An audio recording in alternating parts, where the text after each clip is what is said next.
Number 1 point হচ্ছে এই মৃত্যুটা হচ্ছে অনিবার্য, মৃত্যুর স্বাদ সকলকে গ্রহণ করতে হবে।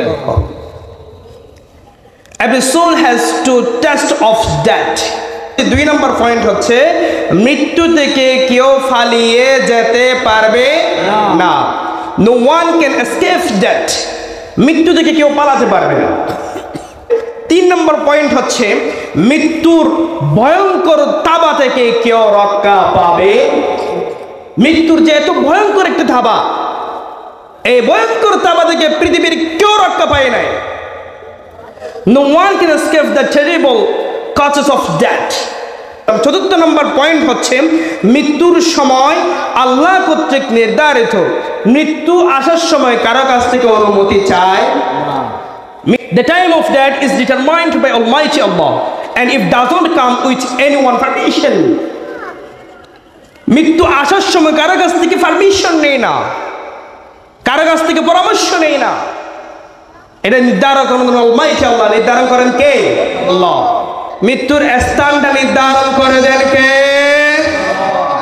The place of death is determined by Almighty Allah. মৃত্যুর স্থানটাও নির্ধারণ করে দেন আল্লাহ। মৃত্যুর এই স্বাদ, মৃত্যুর এই শরাব সকলকে কি করতে হবে? পান করতে হবে, পান করতে হবে, কেউ বাদ যাবে না।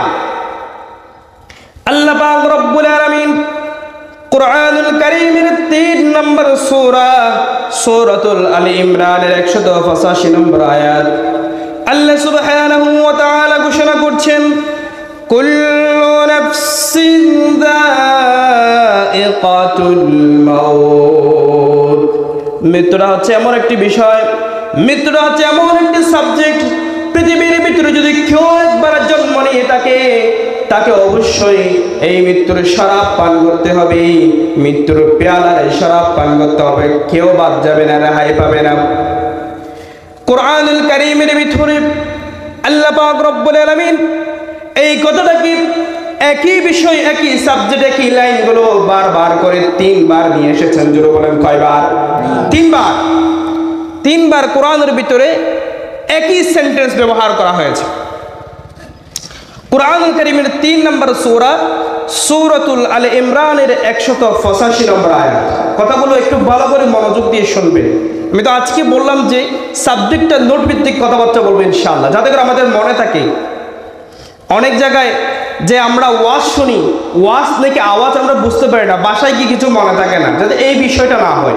এখান থেকে ইনশাআল্লাহ আমরা চেষ্টা করবো কিছুটা শিখে বাসায় পৌঁছাতে, এবং যাতে করে মনে থাকে। I consider is a class, এটা মনে করতে হবে, এটা আমাদের একটা ক্লাস, এটা আমাদেরকে শিখতে হবে। তাহলে একটা বললাম কুরআনুল কারীমের 3 নম্বর সূরা সূরাতুল আলী ইমরানের 185 নম্বর আয়াত। এরপরে কুরআনুল কারীমের 21 নম্বর সূরা সূরাতুল আম্বিয়ার 35 নম্বর আয়াত। এরপরে 3 নম্বর স্থান হচ্ছে 29 নম্বর সূরা সূরাতুল আনকাবুতের 57 নম্বর আয়াত। একই অংশ, একই সেন্টেন্স, একইটি বাক্য কুরআনুল কারীমের 3 জায়গায় আল্লাহ তাআলা বর্ণনা করেছেন। জোরে বলেন কয় জায়গায়? 3 জায়গায়। কয় জায়গায়? 3 জায়গায়। মনে থাকবে? একই শব্দ, একই সেন্টেন্স। এখন কথা হচ্ছে কেন 3 জায়গায় উল্লেখ করেছেন? প্রশ্ন আপনাদের আসে না? একই কথা আল্লাহ 3 বার কেন বলেছেন? এটার একটা লজিক হলো বিশ্বনবীর যে সিরাত, বিশ্বনবীর যে নিয়ম তিনি ফলো করেছেন, আমাদেরকে শিখিয়েছেন, আল্লাহও দেখা যাচ্ছে একইভাবে একই নিয়মে কুরআনুল কারীমে বর্ণনা করেছেন। অর্থাৎ যদি কোনো বিষয় অতীব গুরুত্বপূর্ণ হয়, সেটা বর্ণনা করার ক্ষেত্রে 3 বার বলতে হবে। জোরে বলেন কয়বার? সুবহানাল্লাহ। দেখছেন কি লজিক? কুরআনুল কারীমে একই কথাটা 3 বার উল্লেখ করেছেন, যাকে এটা এমনভাবে এত সিদ্ধান্ত কঠোর নিশ্চিত যে হয় এটা তোমাদের জন্য অবধারিত। জোরে বলেন সুবহানাল্লাহ। তাহলে আমরা এখান থেকে বুঝতে পারি কোরআন দ্বারা এটা সাবিত হচ্ছে এটা মৃত্যুটা তোমাদের জন্য অবধারিত, মৃত্যুর শরাব তোমাদেরকে পান করতে হবে, এটা থেকে কেউ রেহাই পাবে না। কুরআনুল কারীম যেমন করে বর্ণনা করেছেন, আরবের এক কবি ঠিক একইভাবে মৃত্যুর কথাটা চমৎকার করে উল্লেখ করে দিয়েছেন। আল মাউতু কাসুন কুল্লু নাসিন শারিবু ওয়াল কবরু বাইতুন কুল্লু নাসিন দাখিলু।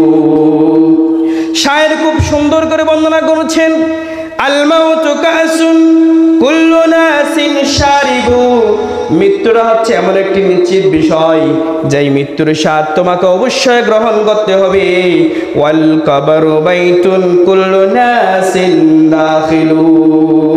কবর হচ্ছে তোমার জন্য এমন একটি সাবজেক্ট, এমন একটি বিষয় যাকে তোমাকে অবশ্যই কবরের ভিতরে ওই ঘরে তোমাকে শামিল হতে হবে। আল্লাহু আকবার। কথাটা একেবারে নিশ্চিত যে আমাদের এই মৃত্যু আমাদের জন্য নির্ধারিত, অবধারিত, এখান থেকে কেউ রেহাই পাবে না। আসুন